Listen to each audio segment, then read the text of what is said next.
Gold, trusted gold buyers. మీరు తాకట్టు పెట్టిన బంగారాన్ని విడిపించి ఈ రోజు ఉన్న మార్కెట్ ధరకు కొనబడను.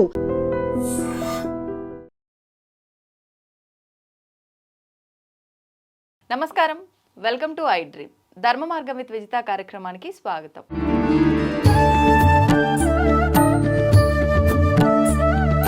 ప్రస్తుతం మనతో పాటు ఉన్నారు శ్రీ కామాఖ్య అమృత శోధన సంస్థ వ్యవస్థాపకురాలు వేణుశ్యామమ్మ గారు. ఇప్పుడు వారితో మాట్లాడి మరిన్ని విషయాలు తెలుసుకుందాం. నమస్కారం అమ్మా. అమ్మ, ఇప్పుడు మిగతా మాసాల్లో కూడా ఇప్పుడు మీరు అన్నట్టు ఈ చాతుర్మాస ప్రారంభము ఆల్రెడీ అయిపోయింది. మనకు ఇక్కడే చాతుర్మాస దీక్షల్లోనే మనకు భాద్రపద మాసము, కార్తీక మాసము, శ్రావణ మాసము, ఈ ఆషాఢ మాసము 4 మాసాలు కూడా పూజలు ప్రత్యేకంగా చాలా విశేషం. ముఖ్యంగా తీసుకుంటే కనుక మనకు శ్రావణ మాసం నుంచి ఇంకెక్కువ పూజలు ప్రారంభమవుతాయి. అంటే ఇది లక్ష్మీదేవికి సంబంధించిన ఒక మాసం కాబట్టా, లేదంటే ఎందుకు ఇంత భక్తి శ్రద్ధలతో మనం ఈ మాసం అంతా ఆరాధిస్తాం? మీరు చూస్తే ఒకసారి శ్రావణ మాసంలో మనం లక్ష్మిని గౌరిని కూడా పూజిస్తున్నాం. అవును. మళ్ళీ అక్కడికి వెళ్ళేసరికి ఏంటంటే ఆ భాద్రపద మాసానికి వెళ్ళేసరికి వినాయకుడిని పూజిస్తున్నాం.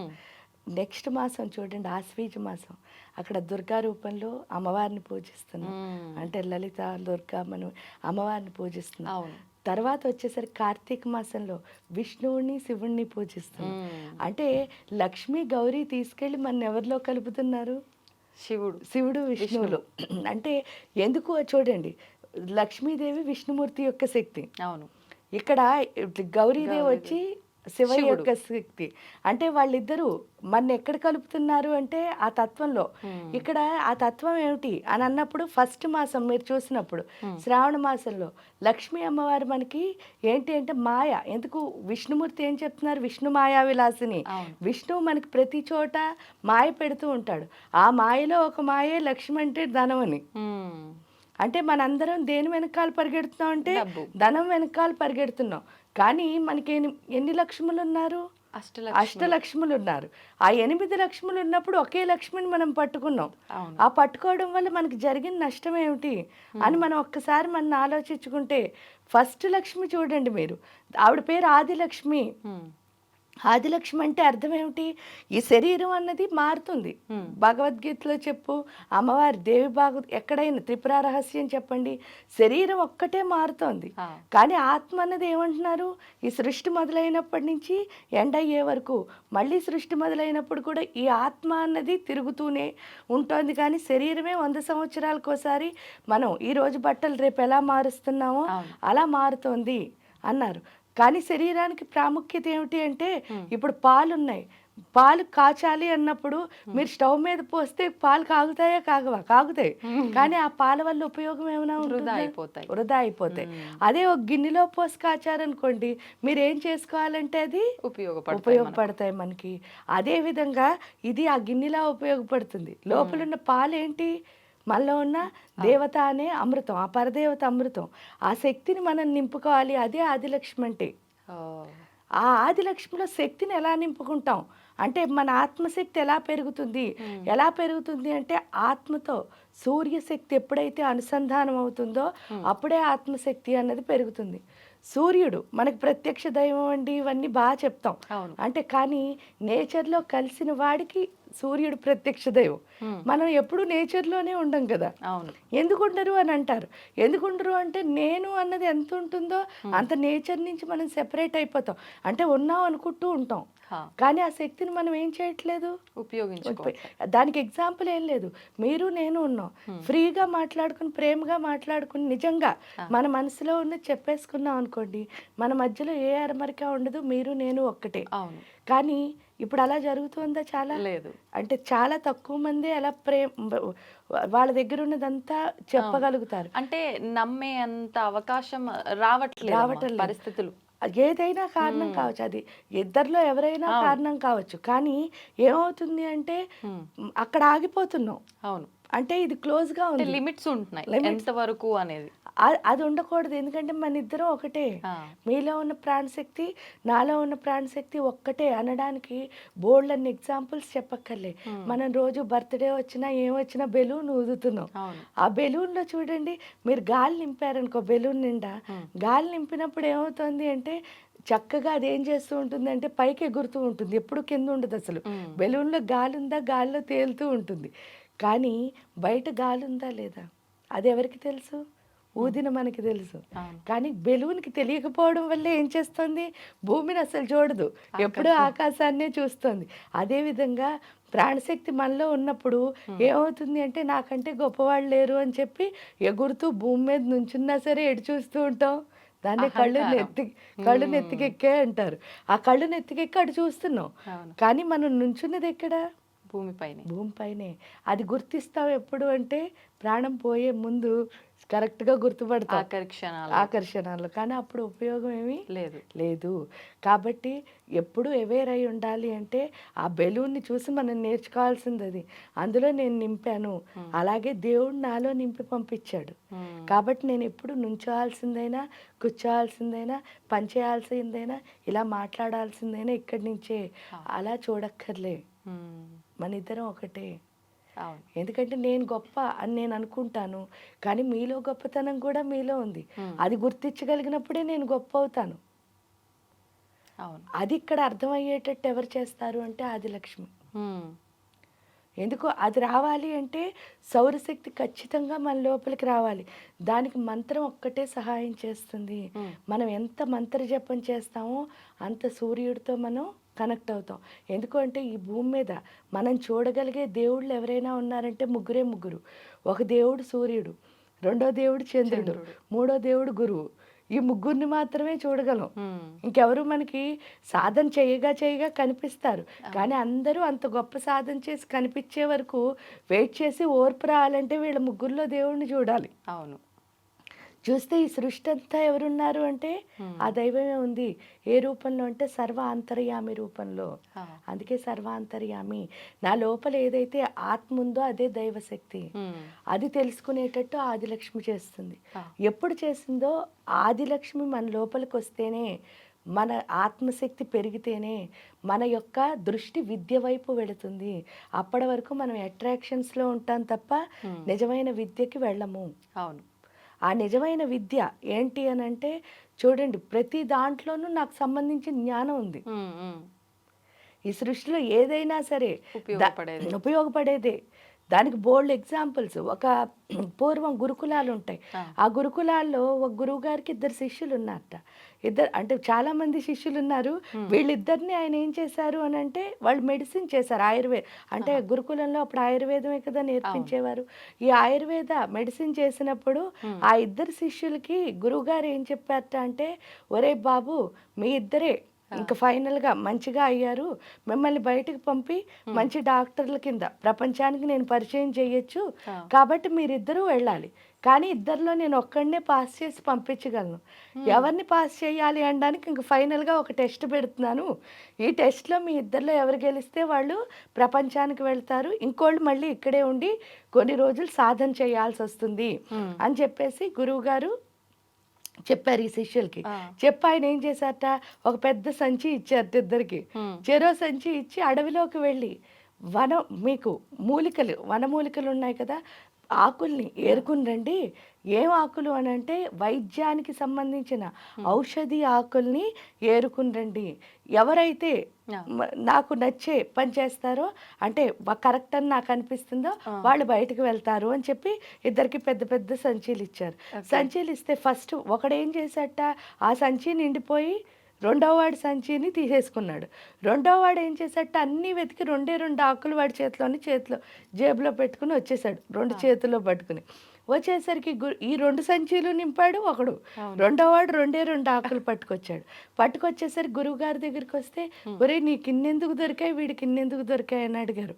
అడిగితే 2 ఆకులు తెచ్చిన వాడు చెప్పాట, నాకు ఔషధానికి సంబంధించినవి అసలు ఏమీ కనిపించలేదండి, ఈ 2 తప్ప, అందుకే ఈ 2 తెచ్చాను. ఎందుకంటే నేను మొత్తం గ్రంథాలన్నీ చదివినప్పుడు ఈ 2 నాకు మన వైద్యానికి సంబంధించినవి అని చెప్పారు. చెప్పేసరికి ఫస్ట్ వాడు చెప్పాట, అసలు అడవిలో ఔషధానికి సంబంధించిన మొక్కే లేదండి అన్నట్టు ఫస్ట్ వాడు. ఇంకా రెండు నాకు సంచులు నింపుకొచ్చిన అతను. నింపుకొచ్చిన అతను. నాకు ఇంకా ఎక్కడ ఈ సంచి లేక నేను తేలేకపోయాను, ఇంకా బోల్డన్ని అక్కడ మిగిలిపోయాయి అన్నట్ట. అనేసరికి అప్పుడు ఏం చేశారు అంటే, ఈ 2 సంచీలు నింపిన వాడిని గురువుగారు అన్నట్ట, నువ్వు ప్రపంచంలోకి వెళ్ళరా, నువ్వు మంచి వైద్యుడు అవుతావు, వీడు ఇక్కడే ఉండి కొన్ని రోజులు నేర్చుకోవాలి అని చెప్పి ఈ 2 ఆకులు తెచ్చిన వాడిని ఉంచేశారట. ఏంటి స్వామి, నేను ఇంచక్క ఫైండ్ చేసి ఇందులో ఈ వనమూలకి ఇది ఇది ఇన్ని చెప్పాను మీకు అని అన్నట్ట. అంటే నువ్వు పుస్తకానికి సంబంధించిన జ్ఞానం నేర్చుకున్నావురా, నిజమైన జ్ఞానికి పనికిరానిదేమీ ఉండదు. ఈ సృష్టిలో అన్ని పనికొచ్చేవే, దాన్ని పనికొచ్చేటట్టు చేయడమే జ్ఞానం యొక్క లక్షణం. వాస్తవం. కాబట్టి వాడే విద్యావంతుడు. పుస్తకాన్ని బట్టి దాంట్లో చదివేసి ఇది ఔషధం అని చెప్పకూడదు. అక్కడ వచ్చిన వాడికి ఎలాంటిది వస్తుందో తెలియదు. అవును, ఆ టైంలో తెలిసింది అందుబాటులో ఉంటుందో లేదో తెలియదు. అలాంటప్పుడు నీ దగ్గర ఉన్నదాంతో వాడు జబ్బు తగ్గించాలి. అది డాక్టర్ యొక్క లక్షణం. ఎందుకంటే వచ్చిన ప్రతి ఒక్కడు ఎందుకు వస్తాడు, వైద్యో నారాయణో హరిహి అంటే వైద్యుడిని విష్ణుమూర్తి అని భావించి వస్తాడు. వచ్చినప్పుడు మరి వీని విష్ణువులా బిహేవ్ చేయాలి కదా అని చెప్పి వాడిని పంపించారు. అంటే విద్య అంటే అది పుస్తకం చదివి దాంట్లో వచ్చింది కాదు, దాని ఫ్యాషన్ ఏంటంటే, నాకు ఇది చదవాలని ఉందండి, నేను చదివానండి, నాకు ఇన్ని మార్కులు వచ్చాయండి, ఇది ఫ్యాషన్ అవుతుంది. ప్యాషన్ ఏంటి అంటే, నీ దగ్గర ఏది ఉన్నా సరే అది నీకు సంబంధించిన దాని కింద మార్చేసుకుని, అంటే అది నీకు సంబంధం లేని విషయమైనా సరే నువ్వు చేస్తున్న పనిలోకి దాన్ని ఏం చేయాలి, తీసుకొచ్చేయాలి. అది జ్ఞానం అంటే, నిజమైన జ్ఞానం. అది ఒకే ఒక్కడికి అర్థమవుతుంది. అది ఎవడు అంటే ప్యాషన్ ఉన్నవాడికి. ఈ ప్యాషన్కి తేడా అదనమాట. ఇక్కడ విద్య అన్నది ప్యాషన్ ఇవ్వాలి.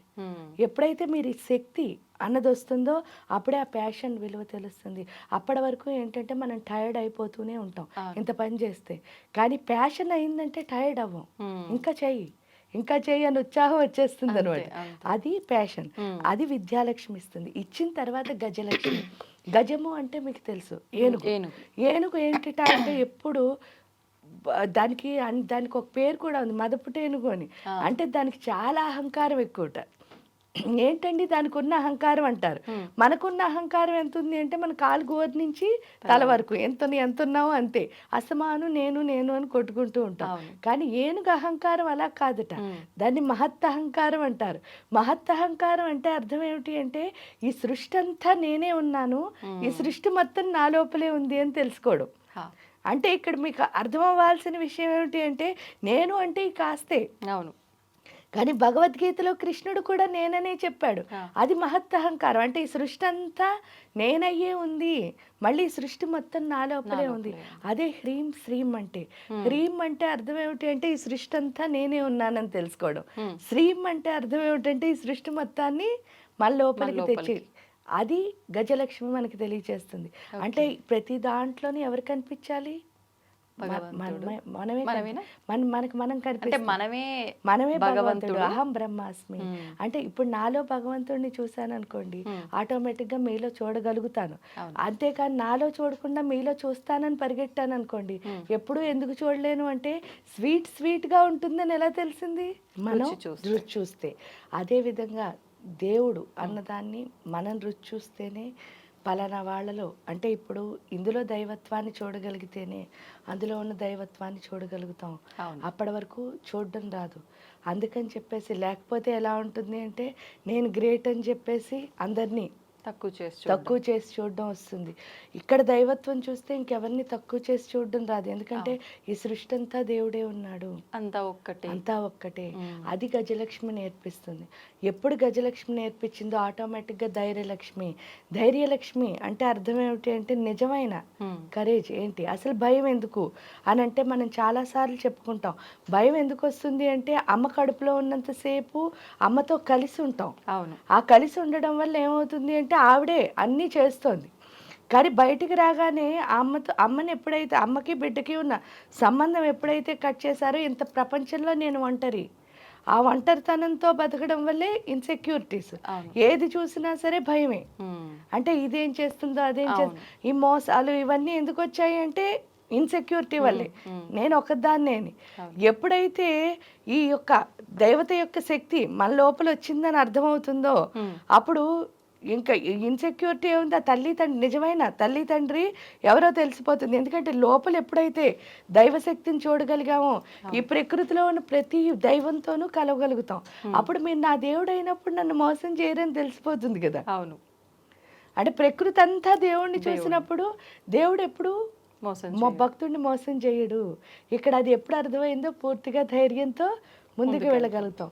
అది అయిన తర్వాత వచ్చే ఆవిడ సంతాన లక్ష్మి. ఇక్కడ సంతాన లక్ష్మి అంటే కూడా మనకి చాలా నానుడు ఏంటంటే ఎక్కువ మంది పిల్లలు ఉంటే ఆవిడ సంతాన లక్ష్మి అండి అని చెప్పి మనం చెప్పుకుంటూ ఉంటాం. కానీ ఇక్కడ పూర్తి నిజమైన అర్థం ఏమిటి అంటే సంతాన లక్ష్మి అంటే మనకి పిల్లలు పుట్టడం కాదు, మనం అమ్మ అవడం.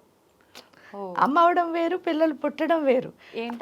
అమ్మ అవడానికి పిల్లలు పుట్టడానికి వ్యత్యాసం ఏమిటి అంటే అమ్మ అంటే ఎలా అవుతుందంటే తల్లి అవగానే స్వార్థం వస్తుంది అంటారు మీరు చూస్తే. అంటే ఆ పిల్లే నాది. కానీ ఇక్కడ నిజమైన తల్లి ఎప్పుడు ఏంటంటే అంటే అందరూ నా బిడ్డలే. అది ఎప్పుడు వస్తుంది అంటే రియలైజ్ అయితేనే వస్తుంది. అంటే ఈ సోల్కి ఏం రావాలి అంటే రియలైజేషన్ రావాలి. అది ఎప్పుడు వస్తుంది? ఈ బిడ్డను కన్నప్పుడే. అంటే ఆ పేగు తెంచుకుని ఒక బిడ్డ వచ్చినప్పుడే మనకు అర్థమయ్యే విషయం ఏమిటి అంటే ఆ రియలైజేషన్. అంటే ప్రతి క్షణం ఎందువల్ల వస్తుంది అని అంటే చూడండి మీరు, ఫస్ట్ ఆఫ్ ఆల్ మనం అమ్మాయిల కింద ఉంటాం కదా. అంటే స్త్రీకి తొందరగా రియలైజేషన్ వస్తుంది. దానికి కారణం కూడా ఏమీ లేదు. ఫస్ట్ అమ్మాయిల కింద ఇంట్లో ఉంటాం. ఉంటే మనకి మామూలుగా మన సంప్రదాయంలో ఆడపిల్ల పుట్టగానే ఏమంటారు అంటే లక్ష్మీదేవి పుట్టింది అని చెప్పేసి చాలా అడుగులకు మడుగులు వచ్చి చాలా బాగా చూసే ఇల్లులు చాలా ఎక్కువ ఉంటాయి. ఎంతో బాగా చూసుకుంటారు ఆడపిల్లల్ని. ఎంతో బాగా చూసుకోవడం వల్ల వేళ్ళలో కొంచెం ఏం వస్తుంది అంటే పొగరు వచ్చేస్తుంది. ఆ పొగరు వచ్చి ఏం చేస్తారు అని అంటే అంటే మనం చెప్పిన మాట అన్ని చోట్ల నెగ్గుతోంది కదా. ఆ నెగ్గేసరికి ఇంకేమవుతుంది అంటే నేను చెప్పిందే రూల్ ఏమో అనిపిస్తూ ఉంటుంది. అనిపించి ఇంకా అమ్మ ఏం చెప్పినా వినం, నీకేం తెలీదు నాకు తెలుసు అని చెప్పేసి అమ్మ మీద కోపపడడం, ఆర్డర్ వేయడం. అంటే అలా తప్పుగా కాదు, అంటే అన్ని ఆర్డర్లే, ఎక్కడ రిక్వెస్ట్ ఉండదు ఆ తల్లితో. అంత అలాగా అంటే ఏంటంటే నువ్వు నాకు ఎందుకు చేయలేదు, నేను వచ్చాను కదా, ఇలా కమాండింగ్. ఈ కమాండ్ చేస్తూ వచ్చిన ఆడపిల్ల ఏమవుతుంది అంటే ఫస్ట్ పెళ్ళి అవుతుంది కదా. ఆ ఫస్ట్ ఏదైతే కడుపు వస్తుందని అంటారో ఆ నెల తప్పగానే ఏమవుతుందిట అంటే ఈ పిల్ల బీజంతో పాటు జాలి అనే బీజం పడుతుందిట. కరుణాదయ ఎప్పుడు పడిందో ఈ బిడ్డ పెరుగుతూ ఉంటుంది. అంటే ఈ గుడ్డు పిల్లలా పెరుగుతూ ఉంటుంది కదా. అంటే బరువు ఎక్కువ అవుతూ ఉంటుంది. బరువు ఎక్కువైన ప్రతిరోజు అంటే ఈ 9 నెలల కాలంలో వాళ్ళలో ఏంటి అంటే కరుణ అనే రసం ఏమవుతూ ఉంటుంది. ఎందుకంటే ఇంతలా అమ్మ మోస్తేనే కదా మనం కూడా వచ్చాం. ఒక కూలీవాడు ఉంటాడు చూడండి, వాడు ఏంటంటే వాడికి డబ్బులు ఇస్తే ఏం చేస్తాడట అంటే కరెక్ట్గా ప్లాట్ఫామ్ మీద నుంచి మంది ట్రైన్లో పెట్టేసి వెళ్ళిపోతాడట. అంటే వాడికి బరువు దించడం అనే దానికి అవకాశం ఉంది. కానీ ఈ తల్లికి మాత్రం లేట. మొదలైందా 9 నెలల వరకు ఈ బరువును ఏం చేస్తూ ఉండాలి, మోస్తూ ఉండాలి. సో ఇక్కడ అంటే ఏంటంటే అందరికంటే కష్టమైన జాబు తల్లిదండానికి కారణం ఏమిటి అంటే ఇలా ఎవరు మోయరు కదా 9 నెలలు. దానికి తోడు ఏంటి అంటే కడుపులో ఉన్న బిడ్డ ఎలా ఉంది అన్నది ఎప్పుడూ ఆవిడకి లేదు. దాన్ని అసలు పుట్టకుండానే అపురూపంగా ప్రేమించగలిగిన శక్తి ఎవరు అంటే అమ్మ. అది ఎప్పుడు తెలుస్తుంది? మన కడుపులోకి ఒక బిడ్డ వచ్చినప్పుడే అమ్మ నన్ను అంతలా చూసింది అని. తీరా 9వ నెల ఈ బిడ్డ బయటకు వచ్చేస్తుంది. ఆ 9వ నెలలో అయిపోగానే నొప్పులు వస్తాయి చూసారా, అప్పుడు అర్థమవుతుందిట ఏంటి అంటే అమ్మ అంత కష్టపడితే నేను బయటకు వచ్చాను, ఎందుకు తల్లికి పునర్జన్మ అంటారు అన్నది ఆ నొప్పులు వచ్చినప్పుడే అర్థమవుతుంది. ఈ నొప్పులు వచ్చినప్పుడు వచ్చేదాన్ని ఏమంటారంటే సరెండరెన్స్ అంటారు. ఇక్కడ కరుణ వచ్చింది కదా ఈ 9 నెలలు, అప్పుడు శరణాగతి వస్తుంది. అమ్మ ఇంత కష్టపడితే నేను బయటకు వచ్చాను. ఆ శరణాగతి కాస్త ఈ పిల్ల పెద్ద ఊరుకోదు కదా, మళ్ళాగే కమాండ్ చేస్తుంది, ఆర్డర్ చేస్తుంది, అన్నీ చేస్తూ ఉంటుంది. చేస్తున్న ప్రతిరోజు వచ్చేది ఏంటంటే నేను అమ్మ దగ్గర చేసిన తప్పులు ఏమిటో అర్థమవుతూ ఉంటాయి. దాన్నే రియలైజేషన్ అంటారు. ఆ రియలైజేషన్ ఎప్పుడు వస్తుందో అప్పుడు ఏమవుతామంటే నిజమైన అమ్మ అవుతాం. ఆ నిజమైన అమ్మ అవడం అంటే అది ఒక్కసారి కనుక ఆ నిజమైన అమ్మ కనుక మనం అయ్యాము అంటే ఈ సృష్టిలో కనిపించే ప్రతి దాన్ని, ఈవెన్ మనం చేస్తున్న పనితో సహా ప్రతి దాన్ని ప్రేమించడం, గౌరవించడం వస్తుంది. అవును. ఇంకేమీ రాదు. ప్రేమించడం, గౌరవించడం ఒక్కటే వస్తుంది. అంతే. అదే సంతాన లక్ష్మి అంటే. ఎప్పుడైతే మీరు అంత ఇష్టంగా గౌరవంగా ఒక పని చేస్తున్నారో మీకు వచ్చేది ఎవరు? విజయలక్ష్మి. విజయలక్ష్మి. అందుకే ఆవిడ విజయలక్ష్మి అయింది. అంటే లైఫ్లో ఏ పని చేసినా సరే ఇష్టంగా గౌరవంగా చేస్తే చాలు విజయం సిద్ధిస్తుంది. ఎప్పుడైతే ఆ విజయం అన్నది సిద్ధించిందో తర్వాత వచ్చే ఆవిడ విజయం అంటే ఏంటో కూడా లేదు. మీ కమిట్మెంట్ ఏ విజయం. ఎందుకంటే ప్రతి క్షణం మీరు డెడికేటెడ్గా ఎంత కమిట్ అయి చేస్తున్నారు అన్నదే విజయము. మన చేతుల్లోనే ఉంటుంది. ఇంకెక్కడా ఉండదు విజయం అంటే. మనకు విజయం రావాలి అంటే మనమే కష్టపడాలి. అంటే మనం ప్రత్యేకించి ఏదో హడావిడి చేయడం లేదు. మన కష్టమే మన విజయం. పైగా ఏంటి అంటే చాలా మంది చూడండి నన్ను వాళ్ళు తొక్కేసారు వీళ్ళు, అసలు అది అవ్వదు. ఎందుకు అవ్వదు అంటే మీరు నిజంగా కనుక ప్యూర్గా మీరు చేస్తున్న పనిని ఇష్టపడ్డారు అంటే మీ సృష్టిలో ఎవరు ఎందుకు తొక్కలేరు అంటే అరచేయిని అడ్డుపెట్టి సూర్యుడి కాంతిని ఆపేద్దాం అనుకుంటే మనం ఆపేయగలవా? మూర్ఖత్వం అవుతుంది. అదే విధంగా పొయ్యిలోంచి పొగొస్తోంది అనుకోండి, మనం ఇలా గుప్పిళ్ళలో బంధిద్దామంటే అవ్వదు. అంటే ఈ సృష్టిలో బంధించలేనివి చాలా ఎలా ఉన్నాయో అదే విధంగా మీరు డెడికేటెడ్గా పనిచేస్తే ఆ షైన్ ఆపగలిగిన శక్తి సృష్టిలో ఎవరికి లేదు, ఈవెన్ మీకు కూడా. మీరు కామ్గా కూర్చుందాం అనుకున్నారు ఇంట్లో, కానీ సడన్గా ఎవరో వచ్చి మిమ్మల్ని బయటకు తీసుకొస్తారు.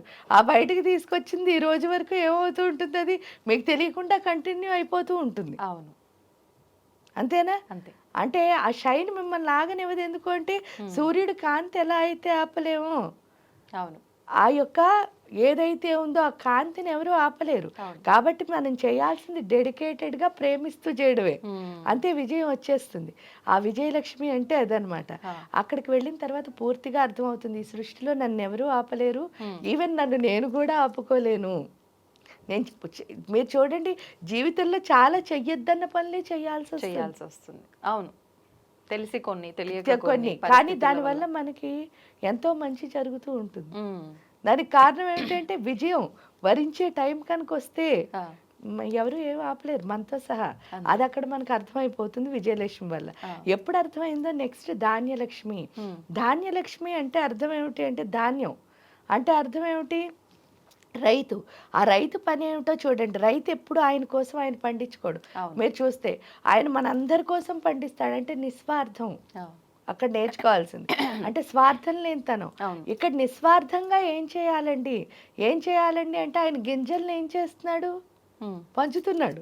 అంటే ఏ గింజ అయినా పండించినవాడు ఆ గింజల్ని పనిచేస్తున్నాడు. ఇక్కడ మనకు వచ్చిన గింజలు ఏమిటండి అంటారు. విజయం వల్ల వచ్చేది ఏమిటి అంటే అనుభవం అన్నది వస్తుంది. అంటే మీకు మెళకువలు తెలుస్తాయి. ఆ మెళకువలే అంటే మీ అనుభవాల సారమే ఏమవుతుంది? జ్ఞానం అవుతుంది. అంటే మనకు తెలిసిన జ్ఞానాన్ని నలుగురికి చెప్పాలి అంటే పంచడమే. ఇక్కడ మనకేం తెలిసిందో దాన్ని చెప్పేయడమే. చెప్పేస్తే చాలా మంది అక్కడే ఫెయిల్ అయిపోతారు. ఎలా అంటే మనకు తెలుస్తున్నది ఎవరికి చెప్పకూడదు అనిపిస్తుంది. ఇప్పుడు మీ ఇంకోళ్ళ దగ్గర నుంచి నేర్చుకోవాలనుకోండి, అయ్యో నాకేం తెలియదు అనుకుంటారేమో అని చెప్పేసి ఈ రెండే మన ఎదగకపోవడానికి కారణం. ఎందుకంటే దేవుడు మాట ఇచ్చింది ఎందుకు? మనకు తెలుసున్నది చెప్పడానికి, తెలియంది నేర్చుకోవడానికి. ఈ రెండు చేయనప్పుడు ఇంకా ఆ మాట విలువ లేదు. కాబట్టి అందులో ఇంకోటి కూడా చెప్పాడు, విశ్వవర్ధనంబు విద్యాధనంబురా. అంటే మనం ఎంత స్ప్రెడ్ చేస్తే అంత ఏమవుతుంది? మన లోపల వృద్ధి చెందుతుంది. అదే దాచేసుకున్నాం అనుకోండి ఇంతే ఉంటుంది, ఉండిపోతుంది. ఇక్కడికి వచ్చిన తర్వాత అది అర్థమవుతుంది ధాన్యలక్ష్మి వల్ల. అంటే నేను ఎంత స్ప్రెడ్ చేస్తే నాకు అంత విద్య అన్నది అంటే జ్ఞానం అన్నది వస్తుంది. ఎప్పుడైతే వచ్చిందో, అందుకే వివేకానంద కూడా చెప్తారు అనుభవాల సారమే గురువు. అంటే మనలో ఉన్న ఏదైతే మనకు అనుభవం అంటే విజయం వల్ల అనుభవం వచ్చిందో, మెళకువలు తెలిసాయో, ఆ మెళకువల్ని మనం చెప్పగలిగితే, ఇప్పుడు సపోజ్ నేను ఒకటి చెప్తున్నాను మీతో, మీరు దానికి ఒక మాట చెప్పారనుకోండి, దానివల్ల ఇంకో జ్ఞానం ఇంకో జ్ఞానం వస్తుంది. అంటే అర్థం ఏమిటి? ఇక్కడ నేను ఒక్కదాన్ని చేయగలిగింది అన్నది ఏమిటి అంటే ఏమి ఉండదు, కొద్ది వరకే ఇంతే ఉంటుంది. కానీ అందరం కలిస్తే మాత్రం బోల్డ్ చేయొచ్చు. అందుకే ఐకమత్యమే మహాబలం. అంటే మనందరం స్ప్రెడ్ ఒకళ్ళకొకళ్ళు స్ప్రెడ్ చేసుకోవడం ద్వారా ఒకళ్ళలో ఒకటి ఉంటే ఇంకోళ్ళలో ఇంకోటి ఉంటుంది. ఆ మొత్తం అన్ని కలిస్తే బోల్డ్ అంత అవుతుంది. అక్కడే మనకు అర్థమవుతుంది ధాన్యలక్ష్మి వల్ల.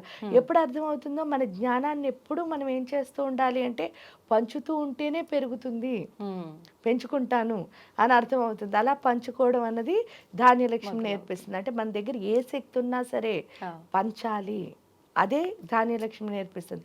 అది జ్ఞానం అవ్వచ్చు, డబ్బు అవ్వచ్చు, లేకపోతే ఎనర్జీ అవ్వచ్చు. చూడండి చాలా మంది హీలింగ్స్ అని చేస్తూ ఉంటారు. ఏదైనా కూడా అన్ని పంచాల్సినవే, దాచుకోవడం వల్ల ఉపయోగం లేదు.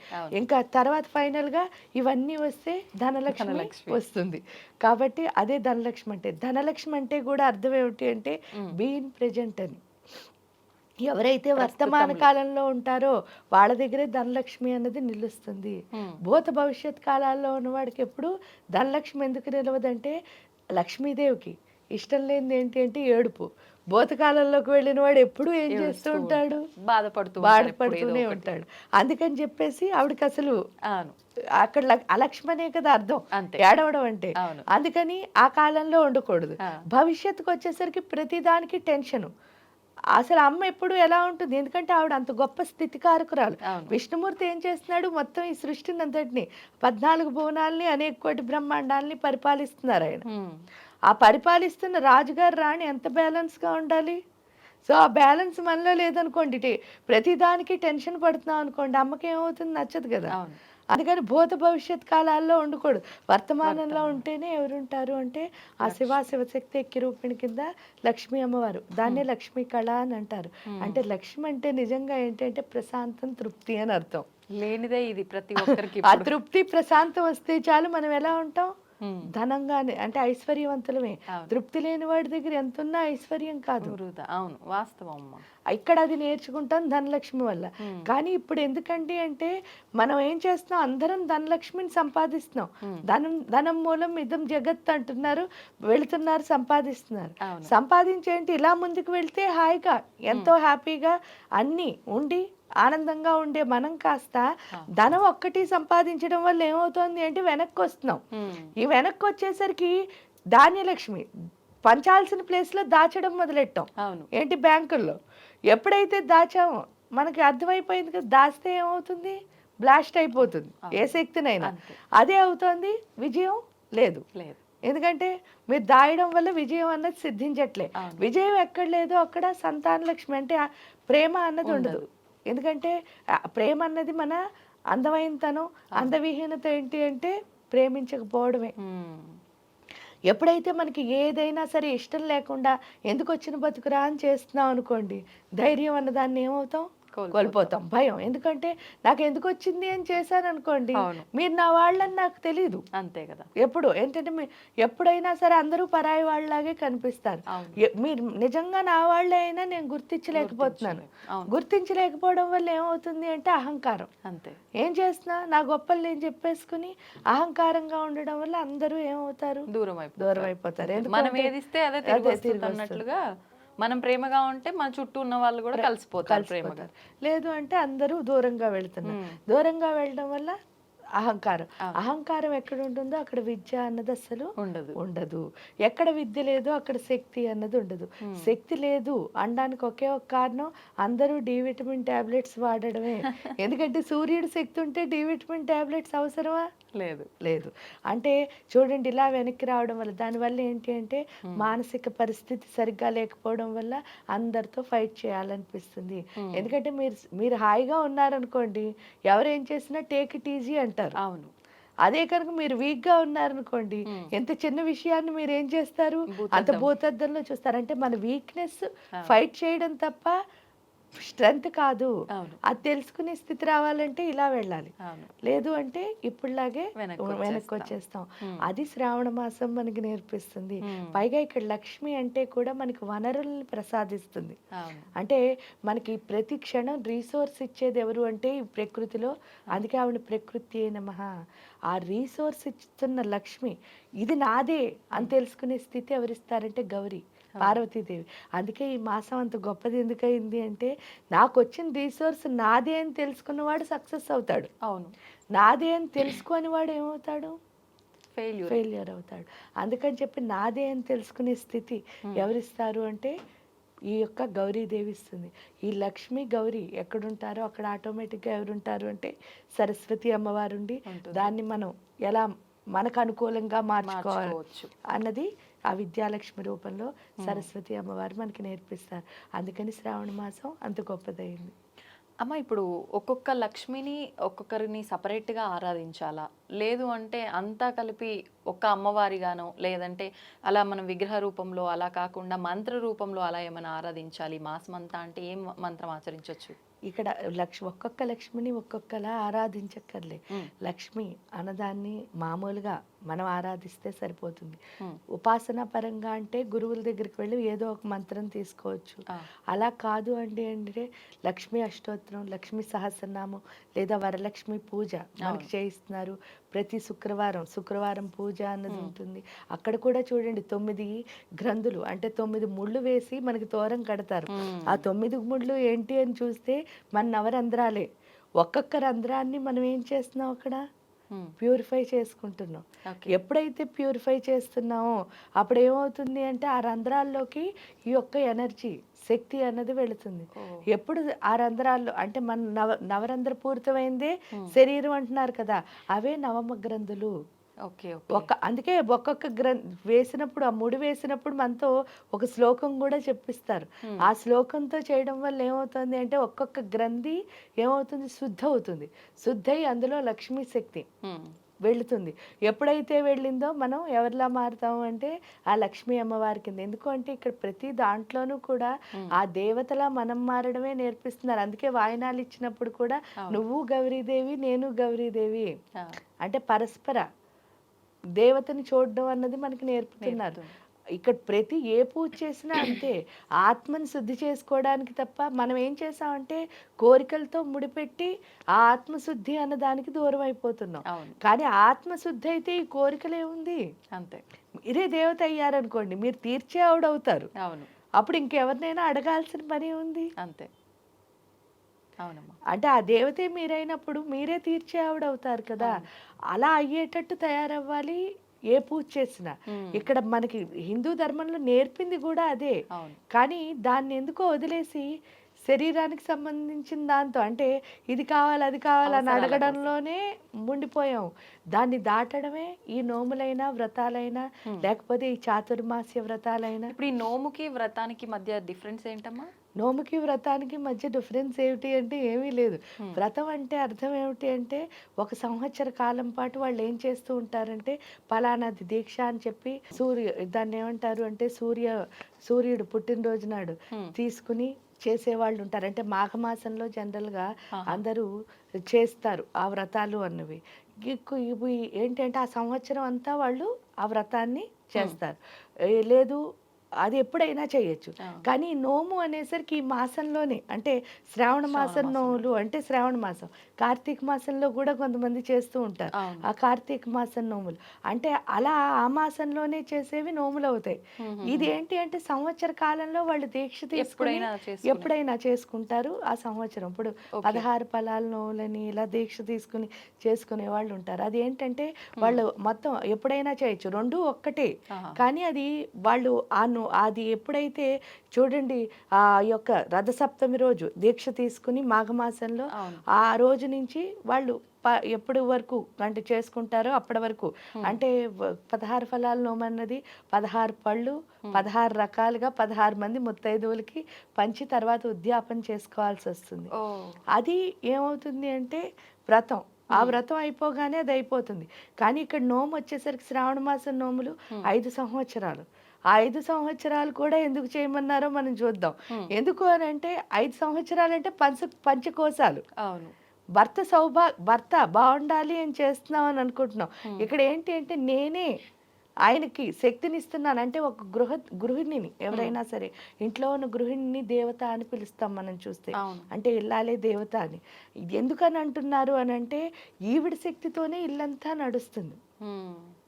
అది తెలియాలి అంటే ఈవిడ పంచకోశాలు ఏమవ్వాలి, యాక్టివేట్ దాటాలి. ఆ పంచకోశాంతర స్థితాన్ని చూడాలంటే నిజమేమిటో అర్థం చేసుకోవాలి అంటే, లేకపోతే ఏమవుతుంది అంటే నా భర్త నన్ను కష్టపెడుతున్నాడు ఇంట్లో వాళ్ళు అంటే ఆ ఎమోషన్స్తోనే ఉండిపోతారు. అవును. ఆ ఎమోషనల్ లెస్ స్టేట్కి వెళ్ళాలి అంటే మనలో ఆ అంటే అన్నమయ కోసం, ప్రాణమయ కోసం, మనోమయ కోసం, జ్ఞానమయ కోసం, ఆనందమయ కోసం, ఈ కోశాలు ఎప్పుడైతే మనం లోపలికి వెళతామో అప్పుడే ఒక్కొక్కటిగా మనలో ఉన్న మలినాలను వదిలించుకుంటాం. వదిలించుకున్న తర్వాత నేనే మొత్తం దీన్నంతటినీ కాపాడుకోవాల్సిన దాన్ని. ఎందుకు అనంటే దేవత ప్రతి ఇంట్లోనూ ఉండలేదు కాబట్టి అక్కడ సృష్టించింది ఎవరిని అంటే అమ్మని. మరి ఆ అమ్మలా రియలైజ్ అయ్యి ఉండాలి కదా, ఎమోషనల్గా ఉండకూడదు కదా. ఆ స్థితికి వెళ్ళడానికే ఈ నోములు పెట్టారు.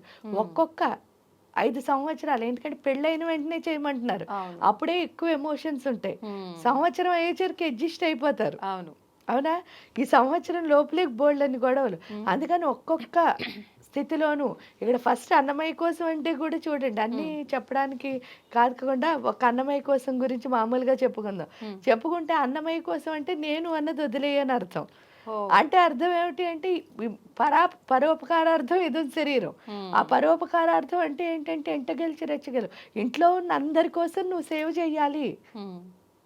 అప్పుడు నువ్వు ఇంక బాధపడటానికి నువ్వు వచ్చిందే వాళ్ళు సేవ చేయడానికి. అవును, అంటే బాధ్యతను చక్కగా నిర్వర్తించాలి. ఎందుకంటే అందులో స్త్రీకి కూడా చాలా నైపుణ్యం ఉంటుంది. ఆవిడ పుట్టడంతో మీరు చూడండి, వాళ్ళు చేసినంత అందంగా ఇంకెవరూ చేయలేరు. అవును, అంటే పుట్టడమే ఆర్గనైజేషన్ స్కిల్స్ అన్నీ వాళ్ళకి వస్తాయి. ఎందువల్ల అంటే ఈ కుటుంబాన్ని అంతటినీ నడపాలి కదా. అవును, ఏ ఇంబ్యాలెన్స్ లేకుండా. ఎందుకంటే ఒకళ్ళు గొడవ చేసే వాళ్ళు ఉంటారు, ఒకళ్ళు ప్రేమించే వాళ్ళు ఉంటారు, ఒకళ్ళు ప్రతిదానికి ఫీల్ అయిపోయే వాళ్ళు ఉంటారు, ఒకళ్ళకి షార్ట్ టెంపర్ ఉంటుంది, మళ్ళీ వెంటనే పోతూ ఉంటుంది. కానీ వీటన్నిటినీ బ్యాలెన్స్ చేయాల్సింది మాత్రం ఈ అమ్మే. అవును. సో అందుకని వీడికి నోములు పెట్టారు. ఎందుకు అంటే ఆ బ్యాలెన్స్ నేర్చుకుంటుంది అనమాట. ఈ 5 ఏళ్లలో నేర్చుకునేసరికి ఏమవుతుంది, అప్పటికి పిల్లలు వీళ్ళందరూ వచ్చేస్తారు. వచ్చేసరికి ఇప్పుడు వరకు ఏంటంటే ఒక భర్తతో లేదా నాకంటే పెద్దవాళ్ళైనా అత్తవారితో ఉండాల్సి వస్తుంది. కానీ ఇక్కడికి వచ్చేసరికి పిల్లలు నాకంటే చిన్నవాళ్ళు. నాకు మెచ్యూరిటీ రాకపోతే వీళ్ళని బ్యాలెన్స్ చేయడం రాదు. అప్పటి వరకు మెచ్యూరిటీ ఉండదు. సో ఇక్కడికి వచ్చేసరికి 5 ఏళ్ళలో వీళ్ళతో నేర్చుకోవడమే కాకుండా ఆ మెచ్యూరిటీ కూడా నేర్చుకోవడం వల్ల ఆ పిల్లల్ని ఎలా పెంచాలి. ఎందుకంటే భవిష్యత్ వాళ్ళే. ఈ తల్లి పర్ఫెక్ట్గా ఉంటేనే వాళ్ళ జీవితం బాగుంటుంది. అందుకని ఈ నోములు పెట్టారు. ఓకే. ఇప్పుడు ప్రత్యేకించి ఇప్పుడు మనకు శ్రావణ మాసంలో వచ్చే ఈ మంగళ గౌరి వ్రతం అనేది కొత్తగా పెళ్ళైన వాళ్ళు ఆచరించేదేనమ్మా, ఎవరైనా ఆచరించవచ్చా? అంటే మామూలుగా అయితే పెళ్ళైన మాసంలో, పెళ్ళైన వెంటనే వచ్చిన శ్రావణ మాసంలో మొదలు పెడతారు. అలా నాకు అవ్వలేదు అన్నప్పుడు వాళ్ళు 3rd ఇయర్ నుంచి మొదలు పెడతారు. ఓకే. అంటే 2వ సంవత్సరం చెయ్యరు మామూలు శ్రావణ మాస వ్రతాలు, 3వ సంవత్సరం నుంచి మొదలు పెడతారు. ఇప్పుడు ఈ వరలక్ష్మి వ్రతం విషయానికి వస్తే కూడా అంటే సుమంగలిగా ఉన్న ప్రతి ఒక్కరూ ఇది ఆచరించాల్సిన ఒక వ్రతం అని చెప్పొచ్చు. కానీ కొంతమంది వంతన ఉంటేనే చెయ్యాలి అని చెప్పి అంటూ ఉంటారు. అంటే భగవంతుడి పూజకి వంతనలు ఇవన్నీ చూసుకోవాలంటారా? చూసుకోవాలి అంటే వాళ్ళ ఇంట్లో ఎందుకు అని అంటే చూడక్కర్లేదు. నిజం చెప్తే ఇది ఆత్మకి సంబంధించింది. పర్సనల్ ఒపీనియన్ అడిగినప్పుడు అస్సలు చూడక్కర్లేదు. ఎందుకు అంటే దేవుడికి పూజ చేయడానికి అసలు ఇవన్నీ అవసరం లేదు. కానీ ఏమవుతుంది అంటే దేవుడి పూజ కంటే భయము, సెంటిమెంటు అన్నవి చాలా గొప్పవి. ఎందువల్ల వీళ్ళు అదే భయంతో చేస్తున్నారనుకోండి, వాళ్ళు పెద్దవాళ్ళు పలానా అందుకు చెయ్యొద్దన్నాను, మన ఇంట్లో ఇలా జరిగింది అందుకని ఇది చెయ్యొద్దు అంటారు. చాలామంది ఈ నోము ఒక్కటే కాదు, సీమంతాలు అవి కూడా చేసుకోరు. ఎందుకంటే మన ఇంట్లో చేస్తే ఇలా అయింది. రిటైర్మెంట్ ఫంక్షన్స్ కూడా చేసుకోరు. అంటే 60 years షష్ఠి పూర్తి కూడా చేసుకోరు. ఇవన్నీ ఎందుకు చేసుకోవట్లేదు అంటే వాళ్ళ ఇంట్లో అంతకుముందు ఏదో బ్యాడ్ జరిగింది అన్నది. అది ఆల్రెడీ వీళ్ళ మైండ్లో వాళ్ళు పెట్టేస్తారు.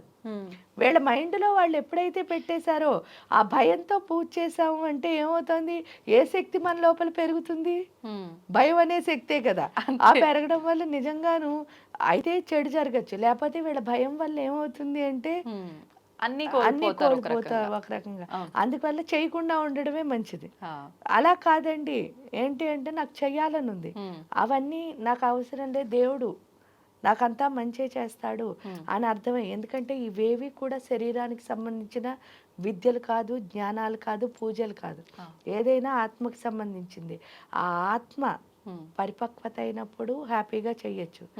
అది కాకుండా ఈ మైండ్తో ఆలోచించినప్పుడు చేయకూడదు. అమ్మ ఇప్పుడు ఇందాకే మీరు స్టార్టింగ్లోనే చెప్పడం జరిగింది ఈ వాయనాలు ఇవన్నీ కూడా అని చెప్పి. ఖచ్చితంగా ఎంత స్తోమత ఉన్నా లేకపోయినా కనీసం ఒక 3కి 5గురికి కూడా కనీసం ఈ వాయనాలు అనేది ఇస్తూ ఉంటారు. ఎందుకని ఈ వాయనాల సాంప్రదాయం ఈ వచ్చింది? వాయనాల సాంప్రదాయం ఫస్ట్ చెప్పింది కలుసుకోవడానికి ఒకటి, రెండోది ప్రతి ఒక్కళ్ళలోనూ భగవంతుడిని చూడడానికి ఒకటి. ఎందుకు అని అంటే స్త్రీకి చాలా అవసరం. అది ఎందుకు అంటే ప్రతి ఒక్కళ్ళలో భగవంతుడిని చూడడం. ఇప్పుడు సపోజ్ ఉంది, మీరు మామూలుగా ఇలా కూర్చున్నారు, ఎవరో వచ్చారు ఇంట్లో, వచ్చి ఏం చేస్తారంటే బయట వాళ్ళతో అయితే ఏవైనా సరే కొంతవరకు మనం కామ్గా ఉండిపోతాం, ఎందుకు అనవసరమైన గొడవలు. కానీ ఇంట్లో ఎవరైనా ఏమైనా అన్నారనుకో, ఇప్పటి వరకు నేను పని చేస్తుంటే చూసి నన్ను తిడతారా అని చెప్పి ఏమొస్తుంది, ఉక్రోషం వచ్చేస్తుంది. దాంతో ఫైటింగ్కి దిగిపోతాం. అవును, ఫస్ట్ అంటే ఎక్కడైనా సరే మనం చూడాల్సింది దేన్ని, భగవంతుడిని చూస్తే గొడవ ఉండదు. ఇంట్లో ప్రశాంతంగా ఉండాలి అంటే ఫస్ట్ భగవంతుడిని చూడడం రావాలి. రాలి అంటే ఏదో నేను భగవంతుడిని చూస్తానంటే కొన్ని రోజులు ఆ అడ్జస్ట్మెంట్ బాగుంటుంది. ఆ తర్వాత ఒకేసారి బ్లాస్ట్ అయింది అనుకోండి, ఆ ఎమోషన్స్ అన్ని అదో పెద్ద అగాధం అయిపోతుంది, బేభత్సమైన అగాధం అయిపోతుంది. అలా కాకుండా మనలో ఎమోషనల్ బ్యాలెన్స్ అన్నది రావాలి. కాబట్టి ఫస్ట్ ఒక్కొక్కళ్ళని చూడడం నేర్పిస్తున్నారు. ఆ చూడడం నేర్పడం వల్ల మీరు ఎంతైనా సరే పూజ చేశారు అంటే ప్రశాంతం అన్నది ఎవరి లోపలికి వస్తుంది, మన లోపలికి వస్తుంది. దాన్ని అలా కంటిన్యూ చేయడం కోసమే మీరు చూస్తే వెంటనే భాద్రపద మాసం, వెంటనే ఆశ్వీజ మాసం, మొత్తానికి ఏ మాసం అయినా చేయమంటారు. ఇప్పుడు చూడండి, ఆషాఢ మాసంలో వారాహి అన్నారు. జనరల్ గా శూన్య మాసం అని ఏ పని చేయకూడదు అంటారు, కానీ పూజ చేయొచ్చు.